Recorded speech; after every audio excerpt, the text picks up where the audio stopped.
Hello, beautiful souls. Welcome to the channel. If you're new here, my name is Infinity, and this is Magnetize Yourself, where we talk about life, love, spirituality, and of course, the law of attraction. How are you all doing today? I really hope that you're doing well, especially since we've been experiencing a lot of really intense energy around this total lunar eclipse just a few days ago. So it's been a lot, and I've been feeling it personally as well. And I've really been guided to slow down and to integrate a lot of what I've been sensing is happening energetically rather than trying to kind of push or rush through this energy. And I am saying that because I know that many of you have been feeling that same guidance within yourself. And if you have been, then I hope that you give yourself that permission to kind of move with the rhythm of your own energy, because there is something really, really powerful taking place within you. And whenever you start to feel a little bit unbalanced or a little worn down, that's really just your system signaling to you like, hey, we need some time and space to process everything that's been coming up for us. And it's actually a sign often that you are about to take some kind of quantum leap or make a major shift in your mind, in your life, in your body, in your relationships. So yeah, I would love to hear how you've been doing. If you do feel guided to leave me a comment. Also, I don't know if you saw my post that I made here on YouTube, but I posted yesterday that I'm going to be taking a couple days off from doing our daily postings that we've been doing here on YouTube. So of course, I'm still going to do the Monday, Wednesday, and Friday readings. But like I said, I've been definitely feeling that guidance too to slow down a little bit.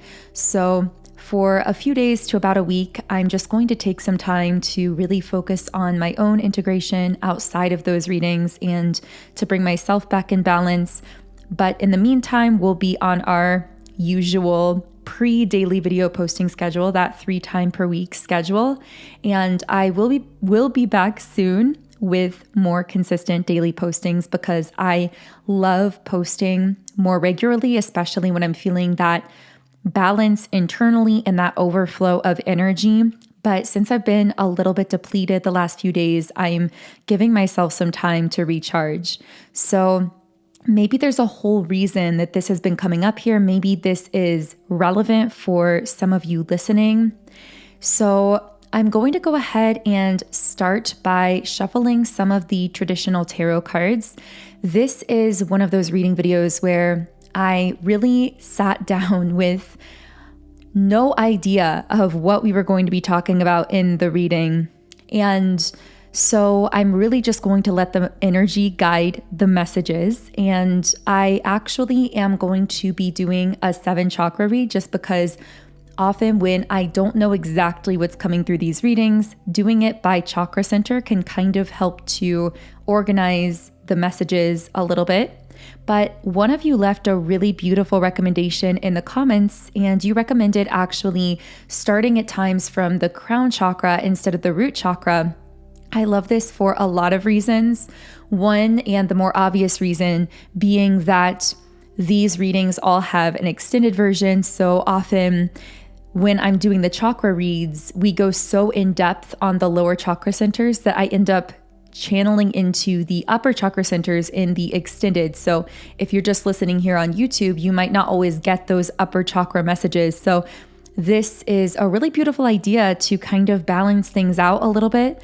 But secondarily, from a more quantum perspective, I think it's a really interesting idea to start with, in a way, like the bigger picture, the cosmic energies at play, and then to get kind of fine-tuned down to the more physical level that we associate with the root chakra. So it should be a fun exercise. We'll see how it goes. And you can let me know if you like it or if you still would prefer starting from the root chakra. I'll most likely be mixing it up from time to time in these videos as I'm feeling guided. speaking of which, because that has been coming up a lot already in this reading, this concept of being intuitively guided, I wanted to share that that's something I wrote down in my notebook while I was meditating this morning. Now, only a few things came through, but right as I sat down to record, I really felt that some of you would resonate with some of what I wrote in this notebook. So I actually ran to the other room to get this and to bring it to my desk because I wanted to have it on hand just in case anything from the reading seemed to connect with what I had been journaling about today. I know that many of you use journaling in some form to channel insights or to kind of keep track of those intuitive nudges or downloads as they come up for you. So I would love to hear in the comments if you'd like to share about your techniques with keeping track of your downloads or intuitive messages. I know that so many of you are active channels of energy in some way, whether you are channeling that energy into art, into music, into your work, your business, your life, your family, your garden, whatever it is for you. So I would love to hear kind of what your process of processing or channeling energy looks like for you personally, if you do have that kind of a process. Okay, so what I wrote, well, all of that to say, the only thing I wrote down really on this point is, in quotation marks, I put intuitive living. But as I was writing this down, I got this whole vision of you moving throughout your day moment by moment. And it was like you were in this sync with your own intuitive self. And it was guiding you one decision after another in this way that may have seemed almost small as it's taking place. Like the feeling I was getting is that as you were taking these actions that your intuition was guiding you to, in the moment, it may have seemed like very soft movements or nudges in certain directions, whispers in a way. But then when you look at the bigger picture, it's like there was an art form to it, because by following your intuition moment by moment, little did you know consciously at the time, you were actually interacting with this much larger picture. You were keeping yourself in a kind of rhythm and flow. So, for example, you may feel nudges to do certain things that actually pave the way for future conversations, projects, ideas, moments in time that you consciously could not have preconceived, but your intuition, of course, is all-knowing. And so you were aware of what needed to be done before the concrete knowledge came to you. I'm just definitely picking up on someone here who is so psychic in a way in how they move throughout their day that they might not always even give themselves credit for just how psychic they are, because to you, it just feels automatic. It feels natural. It feels like you following these little nudges here and there. But then later you are seeing how the dots connect. Now, something else that the guides were bringing through about this is that around the time of this total lunar eclipse and in the period of time following, where many of us are integrating this energy, you are being asked to remember how powerful your influence is in a positive way on the planet and in the lives of others, especially those who have the privilege of being connected to you in a closer or more conscious way. Because I'm picking up on someone who will at times set positive intentions for the people around them or people in your family or your friend circle or in your life. And what I'm getting is that, for example, someone you know may be wanting to manifest something or going through a hard time, and you may, while you're meditating, give a little positive thought to them succeeding or them receiving what they desire or whatever it is. And you may not think much of it. You just kind of softly give it a little thought, imagine that happening for them, and then let it go and go about your day. But what I'm getting is later, you receive confirmation often from these individuals. Like they come to you and say, wow, I got this thing that I wanted that happened so perfectly and suddenly, or, whatever the case is.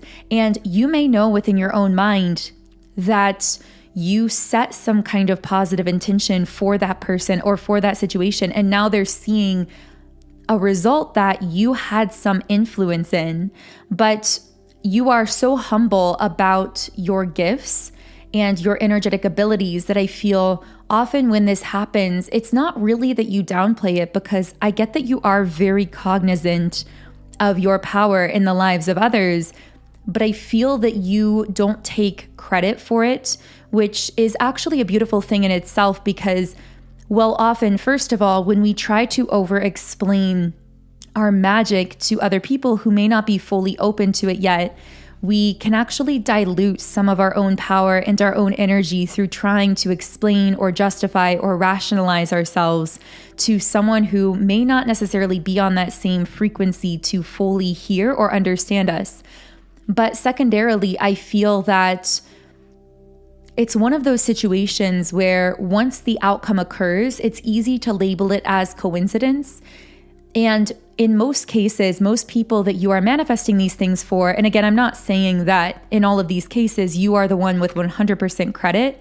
That's why I've been referring to it as influence, because you're having a very positive, powerful influence in these good things happening for them.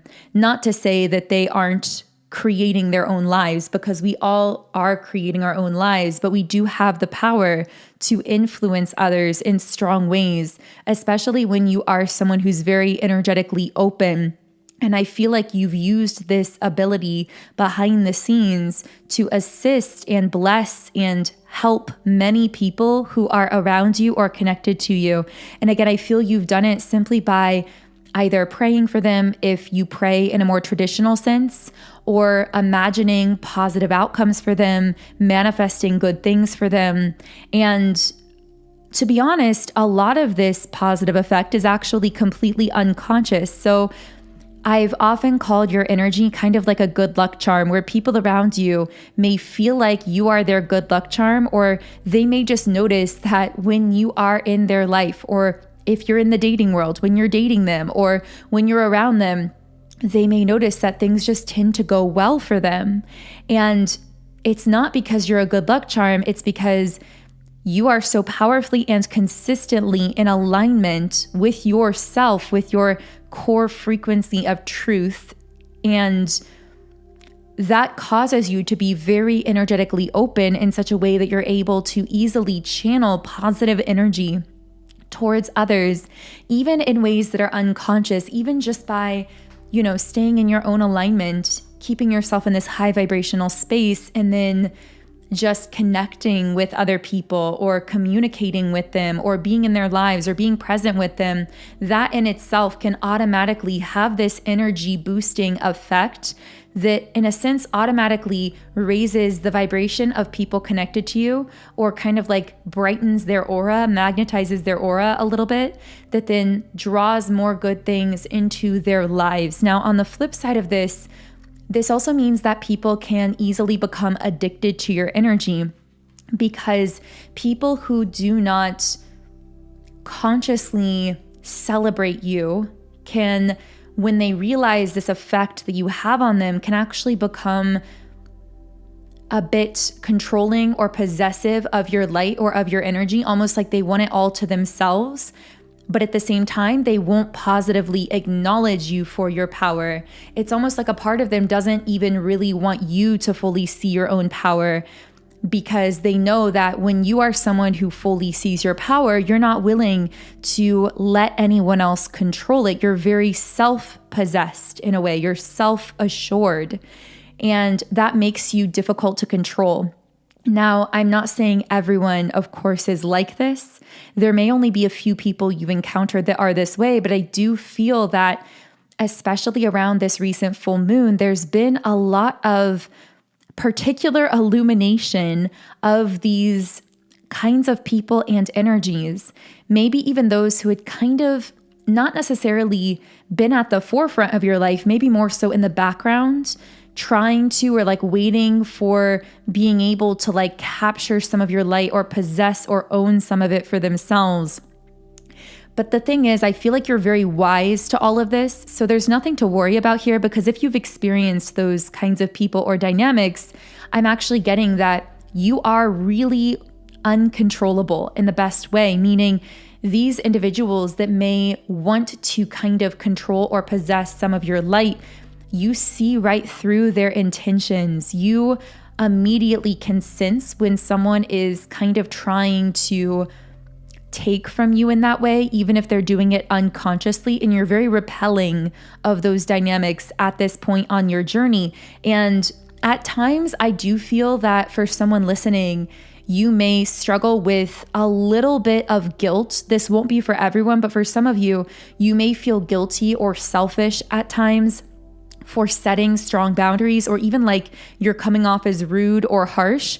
But know that if you ever feel this way, when you're simply listening to your intuition, listening to how your intuition is guiding you to time your life, to time your connections, to give or to withhold your energy when it comes to people and situations, if all you're doing is listening to your inner self when it comes to essentially how you are using your own resources, your own time, your own energy, whatever this is for you, your own communication, if you're feeling the slightest bit of guilt for that, then know that the guilt you're picking up on is really just, in essence, an artificial reverberation of generations of those who may have, for example, in your family's line, been controlled externally by other people or forces, and the guilt that they may have felt within themselves. So I am picking up on a collective that at times recently has felt negative emotion around asserting themselves or living their own unconventional life, living life on their own terms. You may have felt a little bit of fear or a little worry or anxiety or wondering, how is this going to play out? Or even that shame or that guilt. And my guides are calling this internalized, meaning it was internalized from some kind of external source, but it's artificial to you on a core level, meaning the guilt you're feeling, the anxiety you're feeling, it's not really yours. It's something that you may have absorbed in these cases. And if that is the case, well, this reminds me of something else I wrote in my journal, which is, well, what actually came to me, I heard the quote, "I'm healing something that is so much deeper than just me." That was the quote coming through from one of you. It was like this resounding feeling of, wait a second, whatever this is that I'm healing or shifting, it's so much bigger than just me. And another thing I wrote is, that is why your path is inherently going to look unconventional, because what you're doing here, what you're healing here, what you're clearing, it's so much bigger than just you. We're talking about generations of healing. We're talking about shifts that you are accomplishing that are actually altering the vibration of the planet to some degree. So give yourself time and grace for these transformations taking place, because another thing coming through was around timing, and a download that I received yesterday is that our greatest limiting belief systems around the planet as like a collective of human beings worldwide, all of humanity, our greatest, or maybe one of our greatest, maybe there is a greater one, but at least one of our greatest limiting belief systems and programs that holds us back the most is around time. Time is one of the greatest illusions, if not the greatest illusion, because time essentially tells us that we are constantly like too early or too late or running behind or delayed. It's like this artificial construct that we often use to limit ourselves artificially, to put limiters on our dreams, our goals, what we believe is possible for ourselves. Because again, often people will not go for something that they really want because on one side of the equation, they may say, I'm too young. People will never take me seriously. I don't have enough experience. I don't really have something valuable yet to share with the world. I don't have the time or the resources. I don't have the wisdom, experience, or resources to move in that direction. And yet their soul is pulling them there. Now, on the other side of the equation, one might say, I'm too old or too much time has passed. I'm past the point of being able to go for this dream or this idea. But have you noticed how whenever we try to judge ourselves or measure ourselves based on time, somehow we never feel like we're enough. We always feel like we're falling short because it never feels like just the right time. It never feels like the right time to start moving towards a dream or to allow ourselves to have something that we desire or to create from our soul in a way that we've been wanting to. It never quite feels right when it comes to timing. This is because time, in a way, is a construct that keeps us limiting ourselves by these completely artificial standards. And so I feel that, well, one thing I was thinking of is I was on a tour recently and I had the opportunity to see a bunch of these really beautifully carved totem poles. And in the tour, there was a guide discussing Native American culture and how in this region, and I'm sure this is common to a lot of different cultures and regions, but he was describing how the shaman would go into the wilderness for 20 years or sometimes more in order to meet their spirit animal. And then when they returned back, they were able to heal others. They had a healing ability.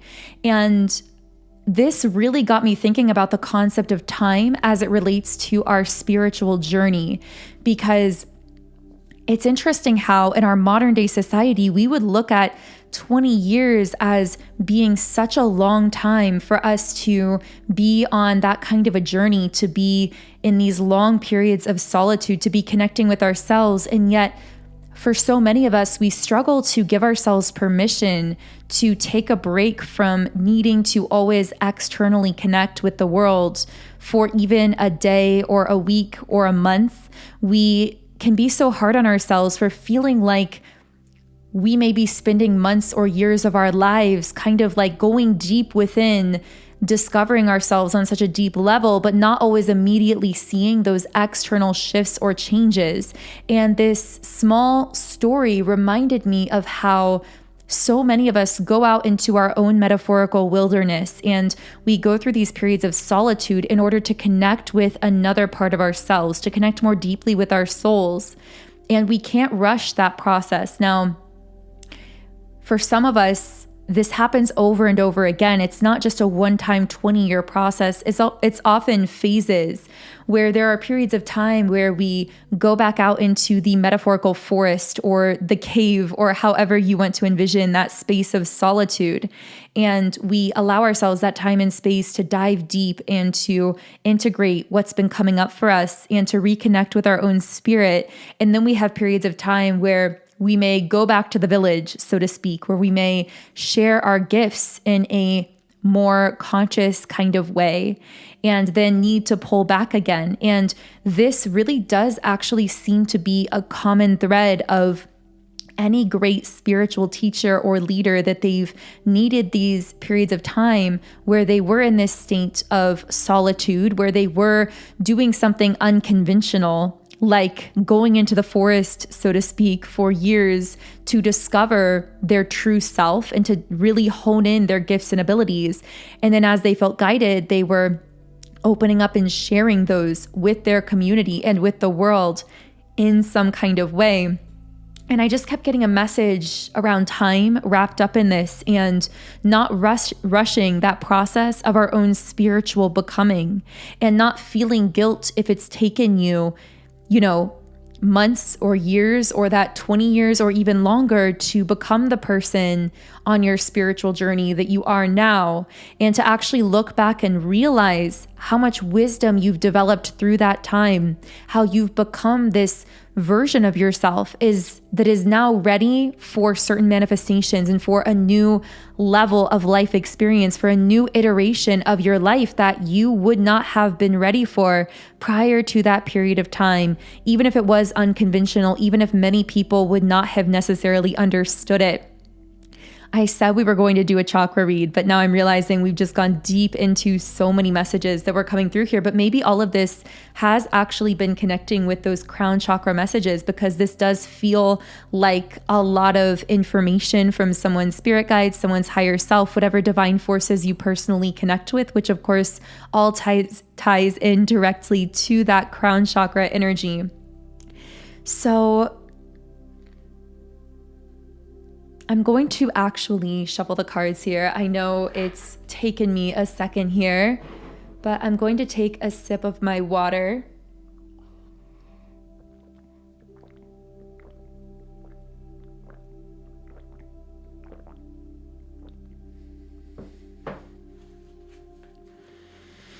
Okay, so I am now officially shuffling after 25 minutes of saying I was going to shuffle, but then getting on this whole huge side quest here. So what can I channel? Can I channel anything else from the crown chakra here?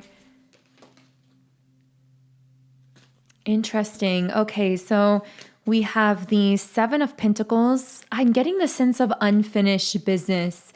Maybe there's someone here feeling like they are, like there's something unfinished when it comes to your spiritual purpose or mission, or some part of yourself that wants to be expressed. But I don't say this with any undertone of rushing, because of course, everything we just talked about was about how your whole journey this far has been preparing you for this iteration of your life. But I do feel like this iteration of your life is calling forth something from you. And there is this feeling of being pulled to, I almost get the sense of maximizing some kind of potential. There may be someone here who knows that, like, I have so much more to share or to give, but you may have felt for a while that you didn't fully have like the resources yet, emotionally, energetically, or literally, to share to your fullest potential. But I'm also getting this other energy where you may have felt as though there may have been some element of energetic distraction. This feels very subtle, but it feels as though, whoa, a card just came flying out. Yeah, with the World, I feel like this is the key to maximizing this potential here, to sharing more of whatever you have to give with the world. It seems to be that you are realizing that, I don't know why I'm picking this up, but it feels like this won't be for everyone. Of course, use your intuition when it comes to all of these messages. Only take what resonates. But I really am getting the energy of someone who has tried to have kind of one foot in two different timelines or two different versions of themselves. And I feel like you've completely removed that foot from the past, or the different, the dissonant timeline, let's say. I don't even want to call it past. I actually feel it's not really past. It's connected to your past because it carries a frequency that you used to embody, but that was pre your spiritual awakening, or before you became more conscious and raised your vibration to a higher level. The reason it's not really a past timeline is because that frequency that you connected with in the past, it's created a timeline that continues into the present and into the future. It just all carries more of a lower vibration, and it's really dissonant to who you are now. And I actually feel that while you had one foot in this timeline, it was keeping you from being able to fully jump into this higher vibrational version of yourself. You were able to experience that higher version to some degree, but I feel like you always had this sense of not quite being able to maximize your potential. I'm hearing looking back, maybe you felt like you were leaving something behind, but hadn't fully committed yet to actually leaving it in your past. And so you kind of found yourself looking back to that version of yourself or your life, or the way you may have shown up in the past, or whatever this was for you. But I'm getting the feeling that now you've had the courage to remove that foot from that, let's call it an alternate but more dissonant and lower vibrational timeline. You've removed the part of yourself that was on that timeline and jumped fully into the version of yourself, which really is the real you. I mean, this is the timeline that is connected to your destiny. I feel the reason you may have hesitated though as well is something about this destiny timeline does feel very unconventional. It feels like it may be something that other people in the mainstream may judge or not fully understand. So maybe a part of yourself was like trying to stay more palatable or stay sort of in the mainstream or keep this aspect of yourself that people could still more easily relate to and connect with. But wow, this is bringing up a download I wrote in my journal. The mainstream may not be fully ready for you, but it's catching up to you. This is why your timeline has felt delayed. You've been creating on a frequency most people don't have access to yet. So what I'm getting is that somehow you've been asked to let go of that part of yourself that was trying to be palatable for the mainstream, but also to recognize that you are actually creating on this more, let's call it, to most people, it's like a futuristic frequency. They are moving into that direction, but they may not fully realize it yet. The sense I'm getting is it's like you are the one creating in the it's so hard sometimes to find the language to describe these quantum messages coming through. So bear with me, but I feel what I was getting is you are creating in a future that most of the mainstream actually will eventually be moving into, but it's like you are on the cutting edge.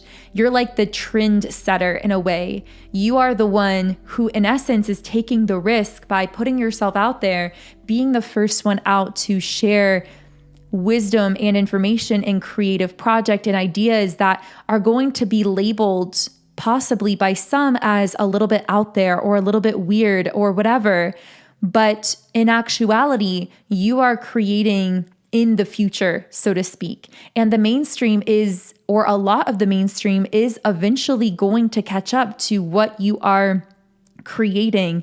But you are the leader. You are the first one out here. So I feel you're kind of in this state of being asked to trust your vision, being asked to trust what you're feeling guided to share and create in the version of you you're moving into, even if at times other people label it as weird or unusual or unconventional.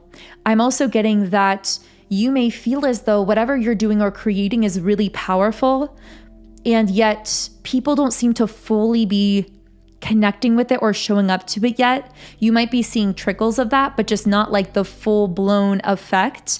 And this can be confusing because what I'm getting is it's like you're following your intuition. Your intuition is telling you, create this, do this. This is going to connect with people. But then you put it out there and it may not get the level of response that you were expecting. But this doesn't mean your intuition is wrong. It means when your intuition told you to create that and that people were going to resonate with it, it may have been telling you to create it now because a month or a year or years down the line, it's going to culminate into something, or it's going to attract a whole collective that is on the way to being ready for whatever it is you're creating, but may not be fully ready for it yet. It reminds me of like an artist who paints something and then whatever they paint becomes valuable like years or decades later. Not to say it would necessarily take that long, but just as a kind of comparison here, you seem very ahead of your time. But that's also why what you're creating is so powerful, because it's on the cutting edge. Because once people do catch up to what you're creating, you're going to be the first one there, so to speak. And so you are going to attract a lot of acclaim and a lot of success in whatever way you define success, because we all have different definitions of that for whatever it is you are doing or creating once the world fully catches up to it. But right now it's requiring out of you a lot of bravery to continue trusting the direction you're moving in without that immediate confirmation externally. So I know this has turned into a pretty unique reading, and I feel like we've been channeling a lot in the upper chakras here, the crown, the third eye, even the throat, because I feel like we've been talking about something you're communicating and sharing with the world.